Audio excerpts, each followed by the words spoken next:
M اے Urdu class میں آپ کا خیر مقدم ہے۔ آپ مرزا سلامت علی دبیر کے مرثیے کا مطالعہ کر رہے ہیں۔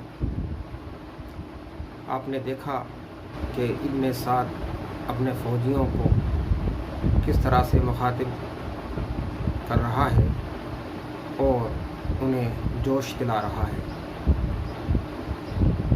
اور کہتا ہے کہ ابھی تو ہم تم کو غلہ دے رہے ہیں، اگر تم نے امام حسین کو ذبح کر دیا تو بہت کچھ ملے گا تمہیں، اور تمہیں سب کچھ حلال کر دیا جائے گا۔ اب تو ہے غلہ، کل زرو جاگیر و مال ہے، شبیر کو جو ذبح کرو سب حلال ہے۔ ہم نے یہاں تک پڑھا تھا، تو یہ جو باتیں ہو رہی تھیں، غلہ بٹ رہا تھا، یہ پوری جو کارکردگی ہو رہی تھی، جو سرگرمیاں ادھر ہو رہی تھیں، یہ تمام باتیں ادھر ہو رہی تھیں، یہ شور و شرابہ جو ہو رہا تھا، اس کو حضرت زینب نے سن لیا، اور ایک طرف تو پورا گھر، پورے ساتھی، امام حسین، ان کے بچے، ان کے ساتھی، ان کے اہل خانہ، ان کے پیاسے، دوسری طرف ادھر غلہ بٹ رہا ہے، دولت بٹ رہی ہے۔ ایسے میں حضرت زینب کا ریئیکشن سامنے آتا ہے کہ زینب نے رفتہ رفتہ جو یہ شور سن لیا، رفتہ رفتہ یہ بات، یہ شور، یہ آواز، یہ شور حضرت زینب تک بھی چلا گیا، تو بے ساختہ حسین کے فاقے پر رو پڑی۔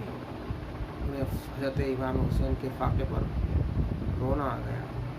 جنگل کو رخ کیا، کبھی یثرب کو رخ کیا، بے چین ہونے کے بعد کبھی وہ جنگل کی طرف رخ کرتی اور کبھی مدینے کی طرف رخ کرتی۔ یثرب مدینے کا نام ہے۔ آواز دی کہاں ہو تم اے فخر انبیاء، اور آواز یہ دے رہی کہ اے فخر انبیاء، یعنی فخر انبیاء سے مراد ہے حضرت محمد مصطفیٰ صلی اللہ علیہ وسلم، انبیاء جو انبیاء کے فخر ہوں۔ قربان جاؤں قبر میں اس شب کو سوتے ہو، یا کربلا میں اپنے نواسے کو روتے ہو۔ یا قربان جاؤں آپ کہاں ہو، کیا اپنے قبر مبارک میں سو رہے ہو، یا کربلا میں اپنے نواسے کو رو رہے ہو۔ یہ وہ زبان ہے جو ہمارے یہاں بولی جاتی ہے۔ اس لیے کہا جاتا ہے کہ مرثیوں میں ہندوستانی تہذیب کی جھلک صاف طور پر دکھائی دیتی ہے۔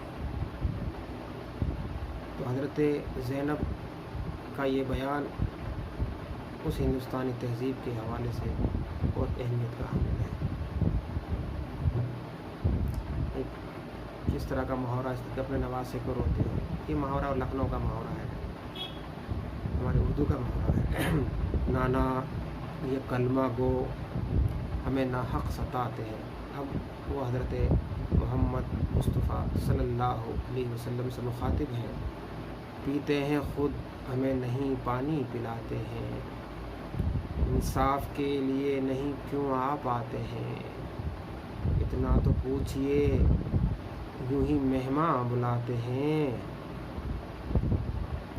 غلہ سپاہ شام میں تقسیم ہوتا ہے، کنبہ تمہارا تیسرے فاقے سے روتا ہے۔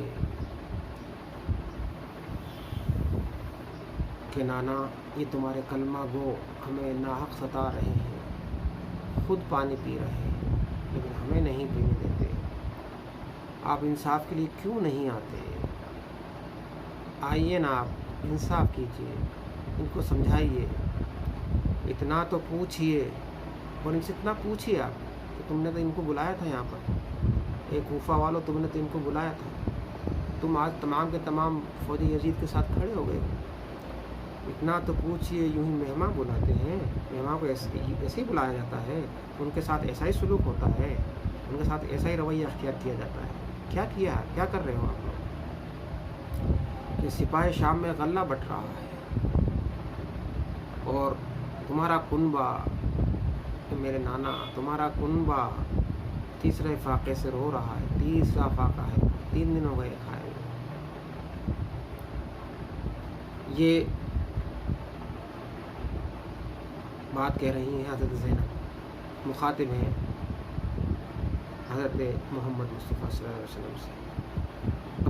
ادھر حضرت امام حسین کا حال دیکھیں کہ سجادے پر مکیں تھے امام فلک مکان، تقسیم غلے کا جو سنا حال ناگہاں، ارزاں دیا رفیقوں کو وہ غلۂ گراں، جس غلۂ گراں کے تھے نودانے آسماں، گندم کے بدلے جنت آدم میں گھر دیا، گھر کیسا کائنات کا مختار کر دیا۔ حضرت امام حسین سجادے پر بیٹھے ہیں اور جب آپ نے غلے کی تقسیم کا حال سنا اچانک، تو انہوں نے اپنے رفیقوں کو وہ قیمتی غلہ بہت کم داموں میں دے دیا جس غلے کے 9 دانے آسمان، یہ آسمان اس کے 9 دانے ہیں، یہ جو 9 آسمان ہیں اس کے 9 دانے ہیں۔ اور اب دیکھیے گندم اور جنت آدم میں بڑی رعایت سے شاعر نے بات کی، گندم کے بدلے جنت آدم میں گھر دیا، وہ تو گندم لے رہے تھے، اور گندم کا پیڑ اور گندم کا پیڑ کا حضرت آدم کا اس کو کھانا، پھر وہاں سے نکلنا، کتنی رعایتیں شاعر نے رکھ دی۔ آدم گندم کے بدلے جنت آدم میں گھر دیا، یعنی کہ وہ تو گندم کھا کے تو جنت سے نکالا گیا تھا، وہ ابھی بھی گندم کے پیچھے بھاگ رہے ہیں، اور امام حسین نے ان کو گندم کے بدلے آدم کی جنت میں گھر دے دیا، اور گھر کیسا، یہ گھر نہیں تھا، کائنات کا مختار کر دیا۔ یہ گھر تھوڑی تھا، یہ انہوں نے صرف جنت نہیں بلکہ پوری کائنات کا ان کو مختار کر دیا۔ اب پھر دوسرا منظر ادھر فوج یزید کا کہ وہاں غلہ دے کے سب سے مخاطب ہوا عمر، کھالو کہ اب غذا نہ ملے گی کئی پہر، اس جنگ میں ہراس و تردد ہے سر بسر، ایمان کا نقص جان کا خوف آبرو کا ڈر،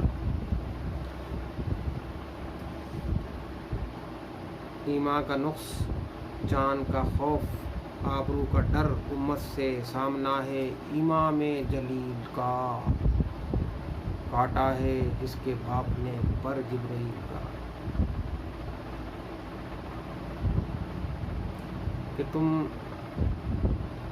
وہ کہتا ہے ان سے مخاطب ہو کر عمر ابن سعد کہ تم کو جو کھانا ہے وہ کھا لو، اب جو ہے کئی پہر تک تمہیں غذا نہیں ملنے والی، اس جنگ میں بہت تردد ہے، ہراس ہے، ڈر ہے، خطرے ہیں، پس و پیش ہے، ایمان کا بھی نقصان ہوگا اس میں، تمہاری جان کا خوف بھی ہے، تمہاری آبرو کا ڈر بھی ہے، سارے خطرے ہیں۔ امت سے سامنا ہے امام جلیل کا، کہ تمہارا سامنا کس کا ہے، کس سے؟ امام جلیل سے، حضرت امام حسین سے تمہارا مقابلہ ہے، اس امام حسین سے جس کے باپ نے جبرائیل کا پر کاٹا تھا۔ یہ ایک روایت ہے جو شاعر بیان کرتے ہیں، ظاہر ہے کہ ہمارے یہاں روایتیں بہت ساری ہیں، کیونکہ شاعر نے اس کو برتا اس لیے اس کی طرف اشارہ کر دینا ضروری ہے۔ ہم روایت کے استناد کے بارے میں ہم کچھ نہیں کہہ سکتے،